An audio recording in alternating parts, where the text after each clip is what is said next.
അപ്പോൾ ഇന്നത്തെ വീഡിയോയിൽ പ്രധാനമായിട്ടും ഡിസ്കസ് ചെയ്യുന്നത് നിങ്ങൾ തമ്പനയിൽ ഓൾറെഡി കണ്ടിട്ടാണ് വീഡിയോയിലോട്ട് വന്നിട്ടുള്ളത്.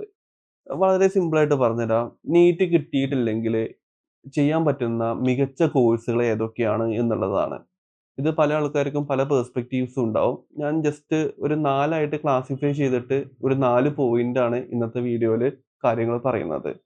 നിങ്ങൾക്ക് ഉപകാരപ്പെടുമെന്ന് തോന്നുന്നു. ഉപകാരപ്പെട്ടാലും പെട്ടിട്ടില്ലെങ്കിലും നിങ്ങളുടെ വിലയേറിയ അഭിപ്രായങ്ങൾ താഴെ കമന്റ് ചെയ്യുക.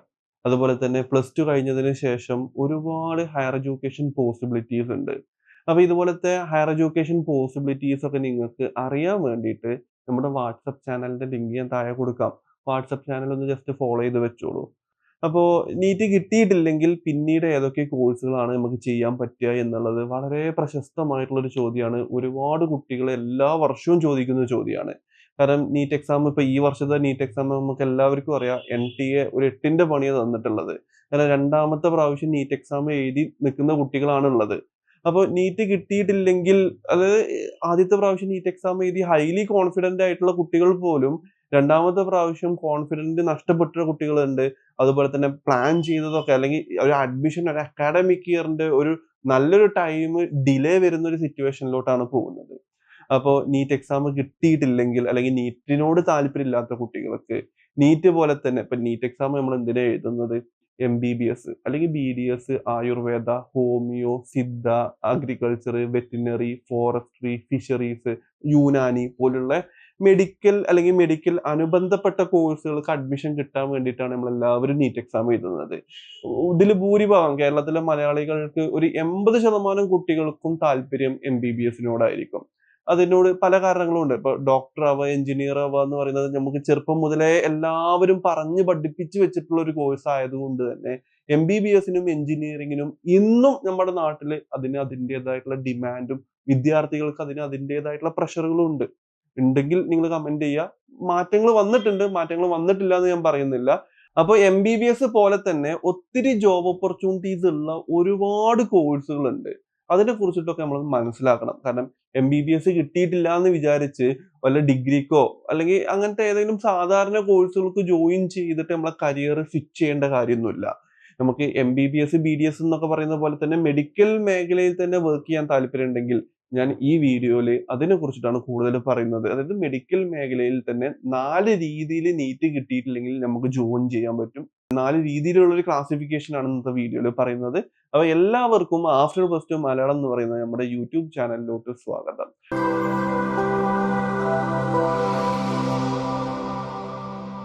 അപ്പൊ ആദ്യത്തെ ക്ലാസിഫിക്കേഷൻ എന്ന് പറയുന്നത് MBBS, BDS ഡോക്ടർമാരെ പോലെ തന്നെ പേഷ്യന്റ് ആയിട്ട് ഡയറക്റ്റ് ഇൻവോൾവ്മെന്റ് ആയിട്ട് ചെയ്യുന്ന ജോബുകളാണ് ആദ്യത്തെ ക്ലാസിഫിക്കേഷനിൽ വരുന്നത്. അപ്പൊ എല്ലാവർക്കും അറിയാം ലോകത്ത് മലയാളികൾ ഏറ്റവും കൂടുതൽ ജോലി ചെയ്യുന്ന ലോകത്ത് മൈഗ്രേറ്റ് ചെയ്ത് പോകുന്ന ഒരു പ്രൊഫഷൻ എന്ന് പറയുന്നത് നഴ്സിംഗ് ആണ്. അപ്പൊ നഴ്സിംഗ് എന്ന് പറയുന്നത് കേരളത്തിൽ ജോലി കിട്ടാൻ ചാൻസസ് ഉണ്ട്, കേരളത്തിന് പുറത്ത് ജോലി കിട്ടാൻ ചാൻസസ് ഉണ്ട്, ഇന്ത്യക്ക് പുറത്ത് ലോകത്ത് ഇപ്പൊ ഒട്ടുമിക്ക എല്ലാ രാജ്യത്തും മലയാളി നഴ്സുമാരുണ്ട്. ശരിയല്ലേ? അപ്പൊ നഴ്സിംഗ് മേഖല പൊതുവെ നീറ്റ് റിപ്പീറ്റും റിപ്പീറ്റും ചെയ്യുന്ന കുട്ടികൾക്ക് ചിലപ്പോൾ താല്പര്യം ഉണ്ടാവില്ല. കാരണം ഒരു ഡോക്ടറെ അണ്ടറിൽ അല്ലെങ്കിൽ പോലും അണ്ടറിൽ വർക്ക് ചെയ്യുന്ന രീതിയിലാണ് പൊതുവെ നമ്മുടെ സൊസൈറ്റി അതിനെ ചിത്രീകരിച്ചിട്ടുള്ളത്. പക്ഷെ നഴ്സിംഗ് എന്ന് പറയുന്നത് ഒരു ബ്യൂട്ടിഫുൾ കരിയർ ആണ്. 100% ജോബ് കിട്ടുന്ന ഹയർ എഡ്യൂക്കേഷൻ പോസിബിലിറ്റീസ് ഉള്ള അല്ലെങ്കിൽ നമുക്ക് ഡയറക്റ്റ് ആയിട്ട് പേഷ്യന്റ് ആയിട്ട് ഇൻവോൾവ് ചെയ്ത് ചെയ്യാൻ പറ്റുന്ന ഒരു പ്രൊഫഷൻ ആണ് നഴ്സിംഗ് എന്ന് പറയുന്നത്. ഇനി രണ്ടാമത് വരുന്ന കോഴ്സ് എമർജൻസി മെഡിസിൻ ടെക്നോളജി ആണ്.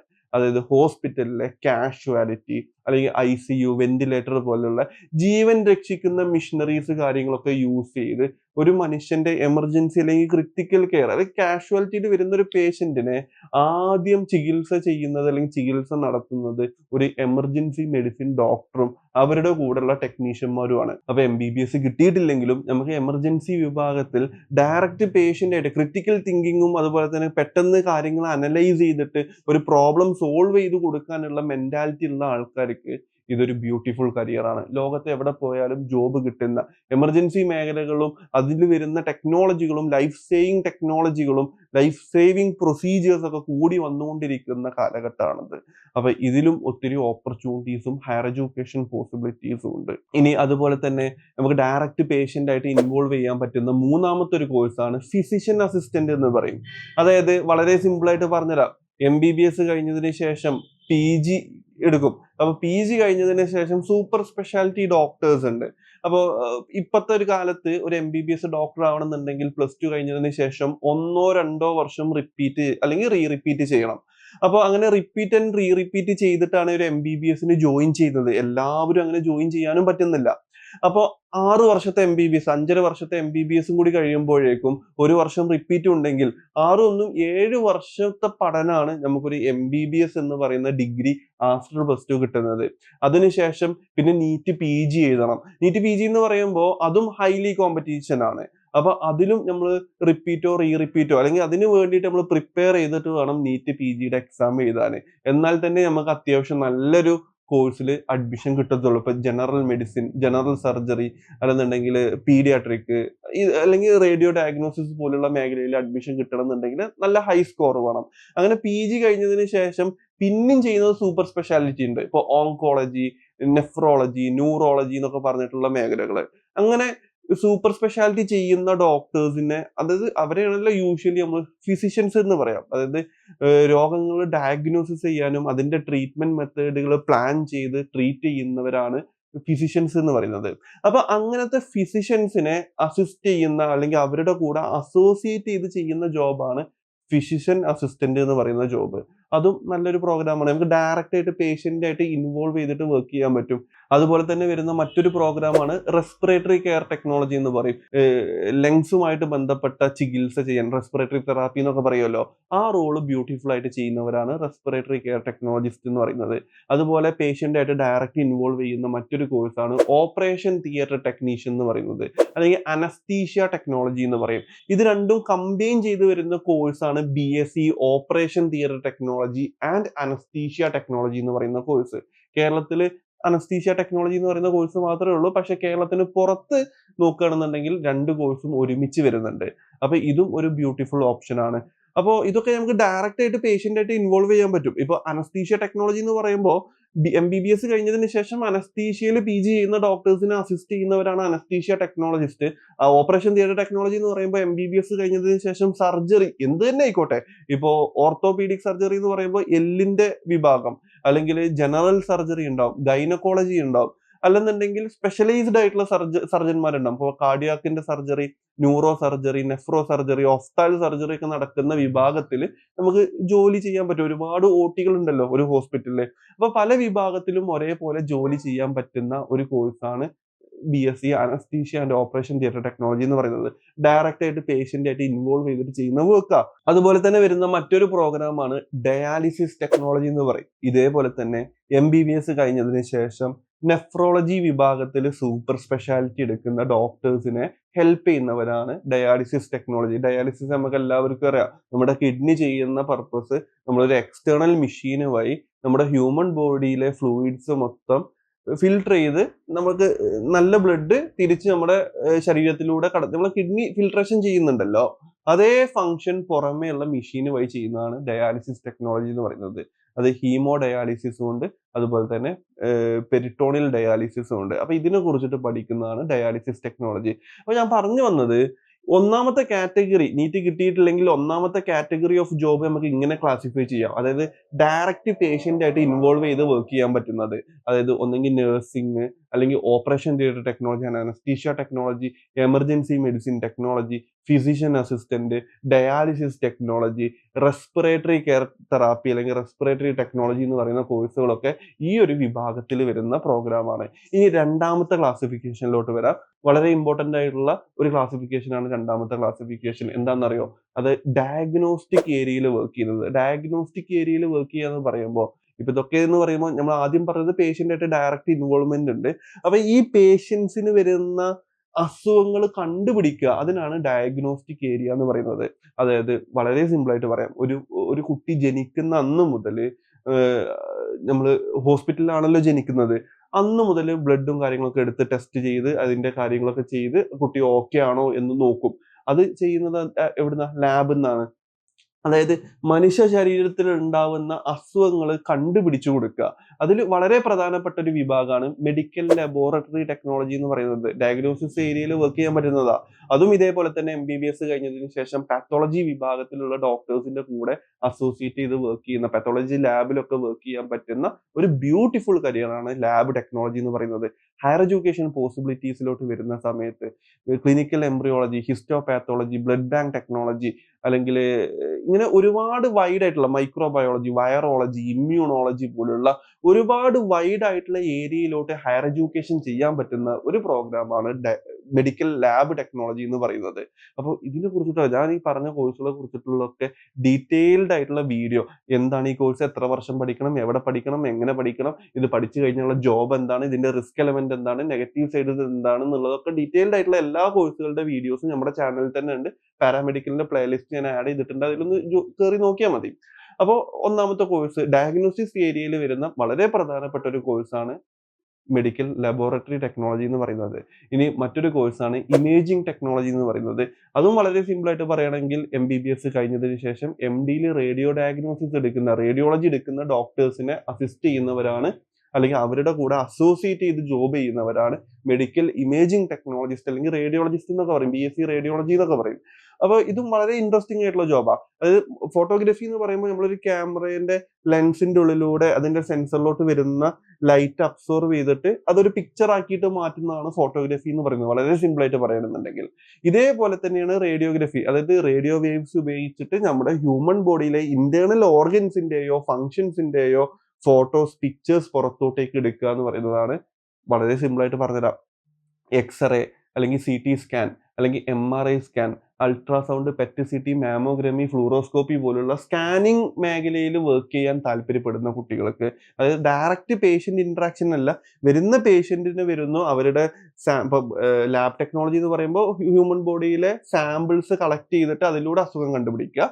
ഇതെന്ന് പറയുമ്പോൾ സാമ്പിൾ കളക്ട് ചെയ്യാനൊന്നുമില്ല, ആ ഹ്യൂമൻ ബോഡിയിലെ ഒരു ഇപ്പൊ എക്സ്റേ ഇൻ ചെസ്റ്റ് ആണെന്നുണ്ടെങ്കിൽ ചെസ്റ്റിന്റെ എക്സ്റേ എടുക്കുക, അല്ലെന്നുണ്ടെങ്കിൽ CT ബ്രെയിൻ ആണെന്നുണ്ടെങ്കിൽ ബ്രെയിനിന്റെ CT സ്കാൻ എടുക്കുക. അങ്ങനെ പെർട്ടിക്കുലർ ഒരു സ്കാനിങ് ചെയ്ത് അവരുടെ റിപ്പോർട്ട് കാര്യങ്ങളൊക്കെ തയ്യാറാക്കുന്നത് MD റേഡിയോ ഡയഗ്നോസിസ്റ്റ് പഠിച്ചിറങ്ങിയ കുട്ടികളാണ്. അതായത് MBBS കഴിഞ്ഞതിന് ശേഷം അവരുടെ കൂടെ അസിസ്റ്റ് ചെയ്യുന്ന ടെക്നീഷ്യന്മാരാണ് BSc മെഡിക്കൽ ഇമേജിംഗ് ടെക്നോളജിസ്റ്റ് എന്ന് പറയുന്നത്. ഇതും ഒരു ഡയഗ്നോസ്റ്റിക് ഏരിയയിൽ വർക്ക് ചെയ്യാൻ പറ്റുന്ന കോഴ്സാണ്. മറ്റൊരു കോഴ്സ് ഒപ്റ്റോമെട്രി ആണ്. ഇതേപോലെ തന്നെ MBBS കഴിഞ്ഞതിന് ശേഷം ഒഫ്താൽമോളജിയിൽ സ്പെഷ്യലൈസേഷൻ ചെയ്യുന്ന ഡോക്ടേഴ്സ് ഉണ്ട്, കണ്ണ് ഡോക്ടേഴ്സ്. നമ്മൾ കണ്ണട കടകളിലോട്ടോ അല്ലെന്നുണ്ടെങ്കിൽ കണ്ണാശുപത്രിയിലോട്ടൊക്കെ പോകുന്ന സമയത്ത് നമ്മൾ ഫസ്റ്റ് സ്വീകരിക്കുന്നതും നമ്മുടെ കണ്ണിന് എന്താണ് അസുഖം, അതിന് നമുക്ക് ഒന്ന് പവർ ഒന്ന് ടെസ്റ്റ് ചെയ്ത് നോക്കാം, അല്ലെങ്കിൽ കണ്ണിന്റെ പ്രഷർ ഒന്ന് നോക്കാം എന്ന് പറഞ്ഞിട്ട് കണ്ണുമായിട്ട് ബന്ധപ്പെട്ട ഇനീഷ്യൽ ഫൈൻഡിങ്സും അതിന്റെ ഡയഗ്നോസിസ് ചെയ്ത് കണ്ണിന്റെ കണ്ടീഷൻ എന്താന്നുള്ളത് കറക്റ്റ് ആയിട്ട് രേഖപ്പെടുത്തി ഡോക്ടറിന്റെ അടുത്തോട്ടേക്ക് കൊണ്ടുപോകുന്നത് വരെയുള്ള എല്ലാ കാര്യങ്ങളും നോക്കുന്നതും ഈ ഒപ്റ്റോമെട്രി എന്ന് പറയുന്ന കോഴ്സ് പഠിച്ചിറങ്ങിയ ആളാണ്. അപ്പൊ ഇതിനൊക്കെ എത്രത്തോളം സ്കോപ്പ് ഉണ്ട് എന്നുള്ളത് നമ്മൾ എല്ലാവരും ചിന്തിക്കണം. കാരണം ഇപ്പൊ അറിയാലോ MBBSന്റെ അവസ്ഥ എന്താണ്, അല്ലെങ്കിൽ BDSന്റെ അവസ്ഥ എന്താന്നുള്ളത് അറിയാലോ. അപ്പോൾ സ്കോപ്പ് എന്ന് പറയുന്നത് അത് പല ഫാക്ടേഴ്സും ആയിരിക്കാം. ചില ആൾക്കാർക്ക് സ്കോപ്പ് എന്ന് പറയുന്നത് പെട്ടെന്ന് ജോലി കിട്ടുന്നതായിരിക്കാം. ചില ആൾക്കാർ സ്കോപ്പ് എന്ന് ഉദ്ദേശിക്കുന്നത് പെട്ടെന്ന് ഹൈ സാലറിയിലോട്ട് എത്തുന്നതായിരിക്കാം. ചില ആൾക്കാർ സ്കോപ്പ് എന്ന് പറയുന്നത് സ്വന്തമായിട്ട് ബിസിനസ് തുടങ്ങുന്നതായിരിക്കാം. സ്കോപ്പ് എന്ന് പറയുന്നത് ഓരോരുത്തർക്കും ഓരോ ഏരിയാസ് ആണ്. അപ്പോൾ സ്കോപ്പ് നിങ്ങൾ ഡിസൈഡ് ചെയ്യുക. അപ്പൊ ഇതിനെ കുറിച്ചിട്ടൊക്കെ കൂടുതൽ അറിയാൻ വേണ്ടിയിട്ട് നിങ്ങൾക്ക് തീർച്ചയായിട്ടും ഞങ്ങളായിട്ട് കണക്ട് ചെയ്യാം. അപ്പോൾ ഒപ്റ്റോമെട്രി എന്ന് പറയുന്നതും ഒരു ഡയഗ്നോസ്റ്റിക് ഏരിയയിൽ വരുന്ന ഒരു കോഴ്സാണ്. ഇനി മറ്റൊരു കോഴ്സാണ് കാർഡിയോ വാസ്കുലർ ടെക്നോളജി, അല്ലെങ്കിൽ കാർഡിയാക് കെയർ ടെക്നോളജി എന്ന് പറയുന്നത്. ഇതേപോലെ തന്നെ MBBS കഴിഞ്ഞതിന് ശേഷം കാർഡിയാക്കിൽ സ്പെഷ്യലൈസേഷൻ ചെയ്യുന്ന ഡോക്ടേഴ്സിന്റെ കൂടെ ഹാർട്ടുമായിട്ട് ബന്ധപ്പെട്ട അസുഖങ്ങൾ കണ്ടുപിടിക്കുക. അതായത് ECG, എക്കോ, TMT പോലുള്ള ടെസ്റ്റുകളിലൂടെ ഹാർട്ടിന്റെ ഫങ്ഷൻസ് കണ്ടുപിടിക്കുക. അപ്പോൾ ഹാർട്ടിന് എന്തെങ്കിലും പ്രോബ്ലംസ് ഉണ്ടെങ്കിൽ അത് ഡയഗ്നോസിസ് ചെയ്യുന്ന ഏരിയയാണ് ഏത്, ഈ പറയുന്ന ഈ കാർഡിയോവാസ്കുലർ അല്ലെങ്കിൽ കാർഡിയാക് കെയർ ടെക്നോളജി എന്ന് പറയുന്നത്. നല്ല കോഴ്സാണ്. അതേപോലെ വരുന്ന മറ്റൊരു കോഴ്സാണ് ന്യൂറോ ഇലക്ട്രോ ഫിസിയോളജി എന്നൊക്കെ കേട്ടിട്ടുണ്ടാവും. നമ്മുടെ തലച്ചോറിന്റെയും അതുപോലെ തന്നെ നമ്മുടെ നെർവസ് സിസ്റ്റത്തിന്റെയും ഇലക്ട്രിക്കൽ ആയിട്ടുള്ള കാര്യങ്ങൾ, അതായത് തലച്ചോറിലൂടെയൊക്കെ ഇലക്ട്രോ വേവ്സ് കടന്നു പോകുന്നുണ്ട്. അപ്പോൾ നമുക്ക് ഈ അപസ്മാരം കാര്യങ്ങൾ അല്ലെങ്കിൽ ഞരമ്പുമായിട്ട് ബന്ധപ്പെട്ടിട്ടുള്ള ഞരമ്പ് ചുരുങ്ങുക, അതിന് വരുന്ന കുറേ പ്രശ്നങ്ങളൊക്കെ ഉണ്ട്. ഇങ്ങനത്തെ പ്രശ്നങ്ങളൊക്കെ കണ്ടുപിടിക്കുന്ന ഒരുപാട് ടെക്നോളജി ഉണ്ട്. ഇപ്പോൾ ഫോർ എക്സാമ്പിൾ ഇഇജി അല്ലെങ്കിൽ ഇഎംജി പോലുള്ള ടെസ്റ്റുകളൊക്കെ ചെയ്ത് ബ്രെയിനിന്റെയും നെർവസ് സിസ്റ്റത്തിന്റെയും ഒക്കെ കണ്ടീഷൻസ് കണ്ടുപിടിക്കുന്നുണ്ട്.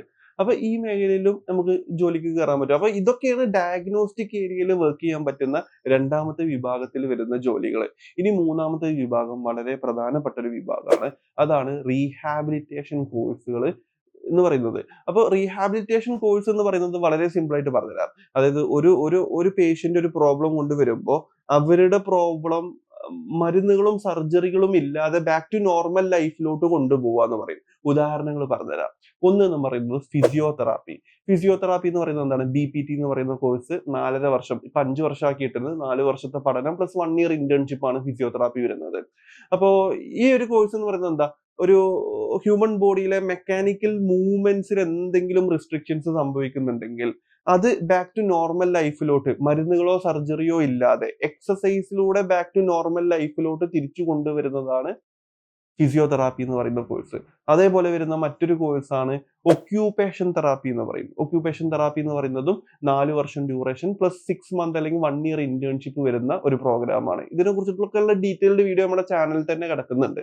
അപ്പൊ ഒക്യുപേഷൻ തെറാപ്പി എന്ന് പറയുന്നത് ഇപ്പോ ജന്മനാ ബുദ്ധിമാന്ദ്യമുള്ള കുട്ടികളോ അല്ലെന്നുണ്ടെങ്കിൽ പല കാരണങ്ങൾ കൊണ്ട് നമുക്ക് പല ഒക്യുപേഷൻസും പല ജോലികളും ചെയ്യാൻ പറ്റാത്തൊരു സിറ്റുവേഷൻ, നമ്മുടെ ബോഡീനെ കൊണ്ട് നമ്മുടെ മനസ്സ് ചിന്തിക്കുന്ന അങ്ങനെ നമ്മുടെ ബോഡീനെ എത്തിക്കാൻ പറ്റാത്ത ആൾക്കാരുണ്ടാവും. അങ്ങനത്തെ ആൾക്കാർക്ക് കൃത്യമായിട്ട് തെറാപ്പി കൊടുത്ത് അവർക്ക് വേണ്ട ഒക്യുപേഷൻസ് ചെറിയ ചെറിയ കാര്യങ്ങൾ കൃത്യമായിട്ട് പഠിപ്പിച്ചു കൊടുത്ത് ബാക്ക് ടു നമ്മളെ പോലെ തന്നെ നോർമൽ ലൈഫിലോട്ട് തിരിച്ചു കൊണ്ടുവരുന്ന ഒരു ബ്യൂട്ടിഫുൾ കരിയർ ഓഫർ ചെയ്യുന്ന ഒരു കോഴ്സാണ് ഒക്യുപേഷൻ തെറാപ്പി. ഈ കോഴ്സിന് ഏറ്റവും കൂടുതൽ ഡിമാൻഡ്, ഇങ്ങനത്തെ കോഴ്സുകളുടെ ഒക്കെ ഒരു പ്രത്യേകത എന്താ അറിയോ? വളരെ സിമ്പിൾ ആയിട്ട് പറഞ്ഞുതരാം. കേരളത്തിൽ MBBSന് 4800-ലധികം സീറ്റുകൾ ഗവൺമെന്റ് ആൻഡ് പ്രൈവറ്റിൽ കേരളത്തിന്റെ അകത്തുണ്ട്. അതിനു വേണ്ടിയിട്ടാണ് നീറ്റ് എക്സാം ഇത്രയും കുട്ടികൾ എഴുതുന്നത്. അപ്പോൾ നമ്പർ ഓഫ് കുട്ടികൾ എഴുതുന്നത് കൂടുതലാണ്, പക്ഷെ കിട്ടാനുള്ള സീറ്റിന്റെ എണ്ണം കുറവാണ്. അതുകൊണ്ടാണ് നീറ്റ് കിട്ടാത്തത്. നീറ്റ് ഇത്രയും കോമ്പറ്റീറ്റീവ് എക്സാം ആയിട്ട് മാറിയത്. അപ്പോൾ ഒക്യുപേഷൻ തെറാപ്പി എന്ന് പറയുന്ന കോഴ്സ് MBBS ആയിട്ട് കമ്പയർ ചെയ്യുന്ന സമയത്ത് കേരളത്തിൽ ആകെ 60 സീറ്റേ ഉള്ളൂ. നിഷിൽ 20 സീറ്റ്, നിപ്മറിൽ 20 സീറ്റ്, അതുപോലെ തന്നെ KMCT മുക്കത്ത് 20 സീറ്റ്, ടോട്ടൽ 60 സീറ്റേ ഉള്ളൂ. അപ്പോ ഇതാണ് ഇതിന്റെ മാറ്റം. അപ്പൊ പഠിച്ചിറങ്ങുന്ന എല്ലാ കുട്ടികൾക്കും ജോലി കിട്ടുന്നുണ്ട്, പെട്ടെന്ന് ജോലിയും കിട്ടുന്നുണ്ട്, ഹയർ എഡ്യൂക്കേഷൻ പോസിബിലിറ്റീസും ഉണ്ട്. നല്ല കോളേജിൽ പഠിക്കുക എന്ന് പറയുന്നതാണ് വളരെ ഇമ്പോർട്ടന്റ് ആയിട്ടുള്ള കാര്യം. ഇനി ഇതേപോലെ തന്നെ വരുന്ന മറ്റൊരു പ്രോഗ്രാമാണ് BASLP, bachelor of audiology and speech language pathology എന്ന് പറയും. സംസാരിക്കാൻ ബുദ്ധിമുട്ടുള്ള കുട്ടികളാവാം, മുതിർന്നവരാവാം, പേഷ്യൻസ്. സംസാരിക്കാൻ ബുദ്ധിമുട്ടുള്ളവരോ അല്ലെന്നുണ്ടെങ്കിൽ കേൾവി ശക്തി കുറയുന്ന ആൾക്കാർ ഇയറിംഗ് എയ്ഡുകൾ വെക്കുന്നുണ്ടല്ലോ. അപ്പൊ ഈ മേഖലയിൽ ജോലി ചെയ്യാൻ, അതായത് ഒരു പേഷ്യന്റ് വരുന്നു, അവരുടെ ഒരു പ്രോബ്ലം എന്താണോ അവരുടെ പ്രോബ്ലം, അത് ചിലപ്പോ സംസാരിക്കുന്നതിനുള്ള ബുദ്ധിമുട്ടായിരിക്കാം, അല്ലെങ്കിൽ ചെവിയുടെ കേൾവി ശക്തിക്കുള്ള ഒരു ബുദ്ധിമുട്ടായിരിക്കാം. അപ്പൊ അത് കൃത്യമായിട്ട് മനസ്സിലാക്കിയിട്ട് അവരെ റീഹാബിലിറ്റേറ്റ് ചെയ്യുക, അവരെ ബാക്ക് ടു നോർമൽ ലൈഫിലോട്ട് തിരിച്ചു കൊണ്ടുവരുന്ന ഒരു ബ്യൂട്ടിഫുൾ കരിയർ ഓഫർ ചെയ്യുന്ന ഒരു കോഴ്സാണ് ഈ BASLP എന്ന് പറയുന്നത്. അതേപോലെ തന്നെ വരുന്ന മറ്റൊരു കോഴ്സാണ് BPO, bachelor of prosthetics and orthotics എന്ന് പറയും. ഇത് അധികം ആരും കേട്ടിട്ടുണ്ടാവില്ല. പ്രോസ്തറ്റിക്സ് ആൻഡ് ഓർത്തോട്ടിക്സ് എന്ന് പറയുന്നത് വളരെ സിമ്പിൾ ആയിട്ട് പറഞ്ഞാൽ നമ്മളെ കൈകാലുകൾ നഷ്ടപ്പെട്ട് കഴിഞ്ഞാൽ അത് തിരിച്ച് ബാക്ക് ടു നോർമലിലോട്ട് കൊണ്ടുവരിക എന്ന് പറയുന്നത് വളരെയധികം പ്രയാസകരമായിട്ടുള്ള കാര്യമാണ്. ഇപ്പോ നോർമലായിട്ട് പോകുന്ന ഒരാൾക്ക് ഒരു ആക്സിഡന്റ് പറ്റി അയാളുടെ കയ്യോ കാലോ നഷ്ടപ്പെട്ടു എന്ന് വിചാരിക്കുക. അപ്പൊ അയാളുടെ പല ആക്ടിവിറ്റീസും നിന്ന് പോകും. അപ്പൊ അയാൾക്ക് വേണ്ടിയിട്ട് കൃത്രിമമായിട്ടുള്ള കൈകാലുകൾ നിർമ്മിച്ചു കൊടുക്കുക. അപ്പൊ അതിന് വേണ്ട സ്കിൽ എന്താണെന്ന് ചോദിക്കുകയാണെന്നുണ്ടെങ്കിൽ നമുക്ക് ഓരോ കാര്യങ്ങൾ, ഇപ്പൊ എന്റെ ലെഫ്റ്റ് ഹാൻഡ് നഷ്ടപ്പെട്ട് കഴിഞ്ഞാൽ വലത്തെ കൈയിന്റെ അതേ ഐഡന്റിറ്റിക്കൽ ആയിട്ടുള്ള ലെഫ്റ്റ് ഹാൻഡ് നിർമ്മിച്ചെടുക്കണം. അപ്പൊ അത് ചെയ്യുന്നവരാണ് ആര്? BPO, bachelor of prosthetics and orthotics. കുറച്ച് ചിത്രം വരക്കാനും കുറച്ച് ആശാരിപ്പണി പോലെ തന്നെ കുറച്ച് കാർവ് ചെയ്യാനും കുറച്ച് കാര്യങ്ങൾ ഡെവലപ്പ് ചെയ്തെടുക്കാനും നിർമ്മിച്ചെടുക്കാനും ഒക്കെ താല്പര്യപ്പെടുന്ന കുറച്ച് ബയോളജിക്കൽ മെക്കാനിക് എന്ന് പറയാം. അപ്പൊ അങ്ങനെ ചെയ്യാൻ താല്പര്യപ്പെടുന്ന കുട്ടികളാണെങ്കിൽ ഇത് ഒരു ബ്യൂട്ടിഫുൾ കരിയർ ഓഫർ ചെയ്യുന്ന, കേരളത്തിലാകെ ഒറ്റ കോളേജിലെ ഈ കോഴ്സുള്ളൂ, വളരെ ലിമിറ്റഡ് ആയിട്ടുള്ള സീറ്റുകളേ ഉള്ളൂ, നല്ല പെട്ടെന്ന് ജോലി കിട്ടാൻ സഹായിക്കുന്ന ഒരു പ്രോഗ്രാമാണ് BPO എന്ന് പറയുന്നത്.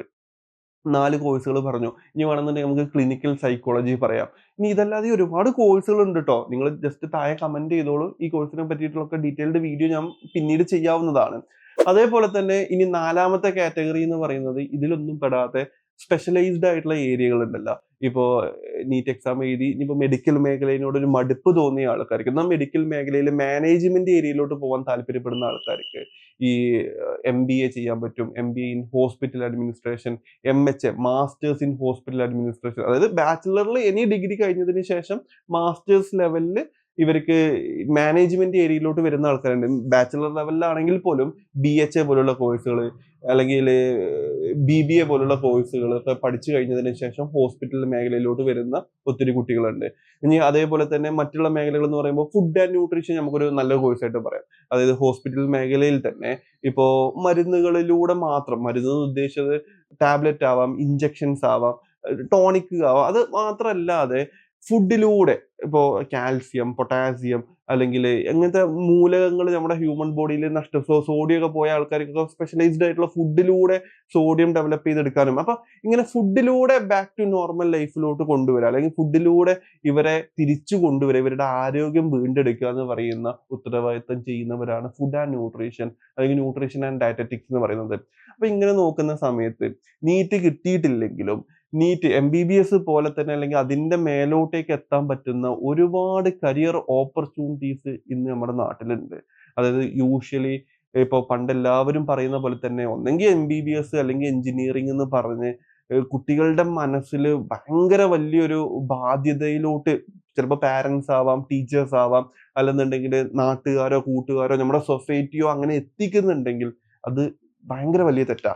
കാരണം കേരളത്തിലാണെങ്കിലും ഇന്ത്യയിലാണെന്നുണ്ടെങ്കിലും ലോജിക്കായിട്ട് നമുക്ക് എല്ലാവർക്കും അറിയാം MBBSന് വളരെ കുറഞ്ഞ സീറ്റുകളേ ഉള്ളൂ. പക്ഷെ ഇത് ആഗ്രഹിക്കുന്ന കുട്ടികളുടെ എണ്ണം വളരെ കൂടുതലാണ്. അപ്പൊ ഇതല്ലാതെ ഇതുമായിട്ട് ബന്ധപ്പെട്ട് ജോലി ചെയ്യാൻ പറ്റുന്ന ഒരുപാട് ബ്യൂട്ടിഫുൾ പ്രൊഫഷൻസ്, ഒരുപാട് മേഖലകൾ പുറത്തുണ്ട്. അപ്പൊ ഇതിനെ കുറിച്ചിട്ടൊക്കെ ഡീറ്റെയിൽഡ് ആയിട്ട് കാര്യങ്ങൾ മനസ്സിലാക്കിയിട്ട് വേണം ഈ കോഴ്സുകളൊക്കെ സെലക്ട് ചെയ്യാൻ. ഞാൻ ഈ പറഞ്ഞ ഇപ്പൊ 4 ഏരിയാസ് ഞാൻ പറഞ്ഞു. ഒന്ന് ഡയറക്റ്റ് പേഷ്യന്റ് ആയിട്ട് ഇൻവോൾവ് ചെയ്ത് വർക്ക് ചെയ്യുന്നത്. 2 അസുഖങ്ങൾ കണ്ടുപിടിക്കുന്ന സയന്റിസ്റ്റ് പോലെ തന്നെ വർക്ക് ചെയ്യാൻ പറ്റുന്ന അസുഖങ്ങൾ കണ്ടുപിടിക്കുന്ന ഏരിയാസ്, ഡയഗ്നോസ്റ്റിക് ഏരിയ എന്ന് പറഞ്ഞു. 3 റീഹാബിലിറ്റേഷൻ കോഴ്സ്. 4 ഇതിലൊന്നും വരാത്ത സ്പെഷ്യലൈസ്ഡ് ആയിട്ടുള്ള മറ്റുള്ള കോഴ്സുകൾ. അപ്പൊ ഇതിലോട്ട് വരുന്ന കുട്ടികൾ കൃത്യമായിട്ട് നിങ്ങൾ പഠിക്കാൻ ഉദ്ദേശിക്കുന്ന കോഴ്സിനെ കുറിച്ചിട്ട് കൃത്യമായിട്ടുള്ള നോളജ് നിങ്ങൾ ഡെവലപ്പ് ചെയ്തേ പറ്റൂ. അപ്പൊ ഇതിനെ കുറിച്ചിട്ടൊക്കെ കൂടുതൽ അറിയാൻ താല്പര്യം ഉണ്ടെങ്കിൽ താഴെ നമ്മുടെ വെബ്സൈറ്റ് കൊടുത്തിട്ടുണ്ട്. നിങ്ങൾക്ക് ഏതെങ്കിലും കോഴ്സുകളുടെ അഡ്മിഷൻസിന് വേണ്ടിയിട്ടോ അല്ലെന്നുണ്ടെങ്കിൽ കരിയർ കൗൺസിലിങ്ങിന് വേണ്ടിയിട്ടോ താഴെ വെബ്സൈറ്റ് വഴി www.fortexedu.com വഴി നിങ്ങൾക്ക് നിങ്ങളുടെ എൻക്വയറി ചെയ്യാം. വിദഗ്ധ കരിയർ കൗൺസിലേഴ്സ് നിങ്ങളുമായിട്ട് ബന്ധപ്പെട്ട് ഡീറ്റെയിൽഡ് ആയിട്ട് കാര്യങ്ങൾ പറഞ്ഞു തരുന്നതായിരിക്കും. അതുപോലെ തന്നെ ഇതുപോലത്തെ ഒരുപാട് കോഴ്സുകളെ കുറിച്ചിട്ടൊക്കെ നിങ്ങളുടെ വാട്സപ്പിൽ ലഭിക്കാൻ വേണ്ടിയിട്ട് നമ്മുടെ വാട്സപ്പ് ചാനലിൽ ജോയിൻ ചെയ്യുക. നമ്മുടെ വാട്സപ്പ് ചാനലിന്റെ ലിങ്ക് ഡിസ്ക്രിപ്ഷനിലും കമന്റ് ബോക്സിൽ പിൻ ചെയ്തും വെച്ചിട്ടുണ്ട്. നിങ്ങൾക്ക് ഇനി എന്തെങ്കിലും കോഴ്സിനെ കുറിച്ചിട്ടോ അല്ലെങ്കിൽ ഈ വീഡിയോനെ കുറിച്ചുള്ള നിങ്ങളുടെ അഭിപ്രായങ്ങളോ, ഇനി അടുത്തത് ഏത് ടോപ്പിക്കിൽ എന്തൊക്കെ വീഡിയോസ് ചെയ്യണം എന്നുള്ള നിങ്ങളുടെ സജഷൻസും കാര്യങ്ങളൊക്കെ ധൈര്യമായിട്ട് നിങ്ങൾ കമന്റ് ചെയ്തോളൂ. ഇതിനെ കുറിച്ചിട്ടുള്ള വീഡിയോസ് ചെയ്യാവുന്നതാണ്.